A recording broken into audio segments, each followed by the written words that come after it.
আসসালামু আলাইকুম।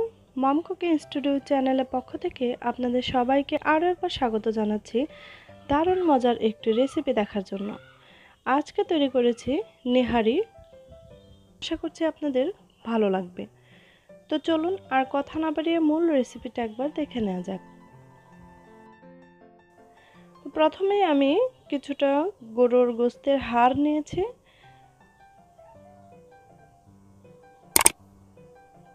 তো এগুলো আমি ভালোভাবে ধুয়ে নিয়েছি। এখানে কিছুটা মশলা অ্যাড করে দিচ্ছি।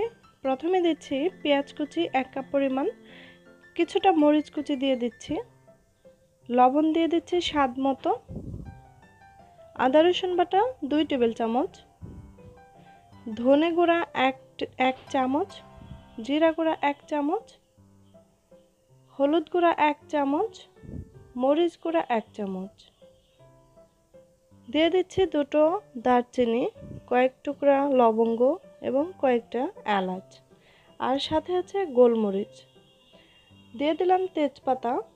এবার দিয়ে দিচ্ছি পর্যাপ্ত পরিমাণ পানি। তো পানি দেওয়ার পর চুলায় বসিয়ে দেব এবং অনবরত এটাকে জাল করে সিদ্ধ করে নিতে হবে। আর পানিটা যদি দেখেন যে খুব তাড়াতাড়ি শুষে নিচ্ছে বা শুকিয়ে গেছে, তখন আপনারা চাইলে এখানে গরম পানি অ্যাড করতে পারেন। তো আমি এবার চুলার উপরে বসিয়ে জাল দিতে থাকবো। তো চুলার আঁচটা প্রথমে বাড়িয়ে দিতে হবে, তারপর যখন অনেক কিছুক্ষণ জাল করে নেওয়া হবে তারপর চুলার আঁচটা একটু কমিয়ে আরও কিছুক্ষণ জাল করে নেব। তো আপনি যদি আমার চ্যানেলে নতুন দর্শক হয়ে থাকেন আর রেসিপিটা যদি আপনার ভালো লেগে থাকে, তাহলে প্লিজ আমার চ্যানেলটিকে সাবস্ক্রাইব করে পাশে থাকা ছোট্ট বেল বাটনটি ক্লিক করে নেবেন। নিহারিটা জাল করে নিয়েছি। এবার আমি ফোড়ন দিয়ে দিচ্ছি। প্রথমে তেল দিয়ে তারপর একটু শুকনা মরিচ দিয়ে দিলাম। তো কিছুক্ষণ ভাজার পর দিয়ে দিলাম এখানে পেঁয়াজ কুচি। এবার আমি দিয়ে দেব এখানে রসুন কুচি।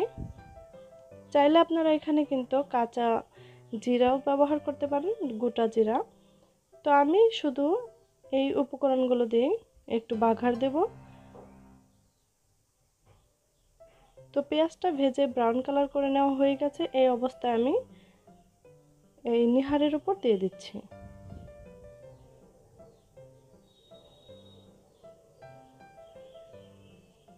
তো একটু নেড়ে চেড়ে নেওয়ার পর এখানে দিয়ে দিচ্ছি 1 চামচ জিরা গুঁড়া, ভাজা জিরা গুঁড়া, আর দিয়ে দিচ্ছি গরম মশলা গুঁড়া।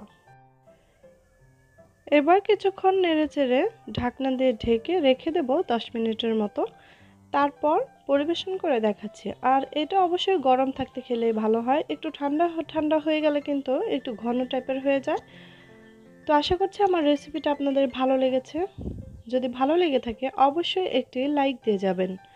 সবাই খুব ভালো থাকবেন। আমার জন্য এবং আমার পরিবারের জন্য কিন্তু অবশ্যই দোয়া করবেন। আল্লাহ হাফেজ।